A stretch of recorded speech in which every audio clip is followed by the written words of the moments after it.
Okay, so before I say anything, आप ये video देखो।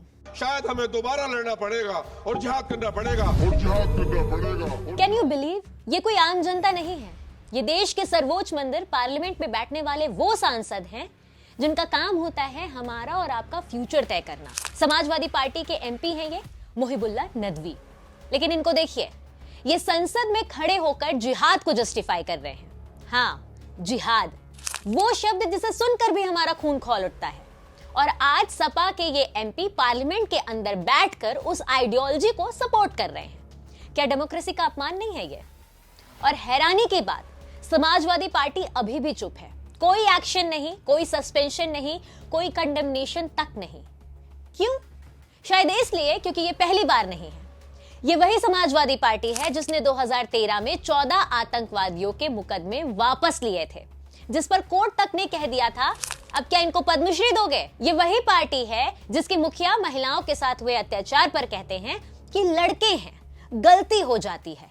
महिलाओं के अपमान पर इन्हें मजाक बनाने की आदत है।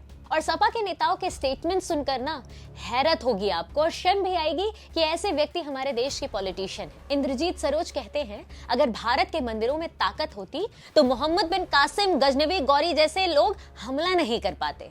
मतलब हमारे टेंपल्स को ब्लेम कर रहे हैं, इन्वेडर्स को जस्टिफाई कर रहे हैं। रामजी लाल सुमन का नाम तो आपको याद ही होगा। उन्होंने वीर योद्धा राणा संगा को गद्दार कह दिया था। शर्म आनी चाहिए ऐसे व्यक्तियों को। स्वामी प्रसाद मौर्य रामचरितमानस जैसे पवित्र ग्रंथ पर आपत्तिजनक टिप्पणी करते हैं। हिंदुओं की आस्था को ठेस पहुंचाने में समाजवादी पार्टी के नेता पहले नंबर पर नजर आते हैं। ये सपा का असली चेहरा है।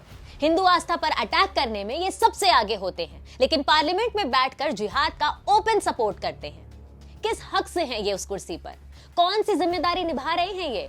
जनता ने कुर्सी सेवा के लिए दी थी, ना कि जिहाद की आइडियोलॉजी को प्रमोट करने के लिए। समाजवादी पार्टी चुप है।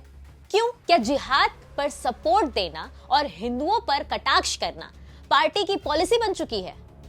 इंडिया विल नॉट टॉलरेट जिहाद from the temple of democracy.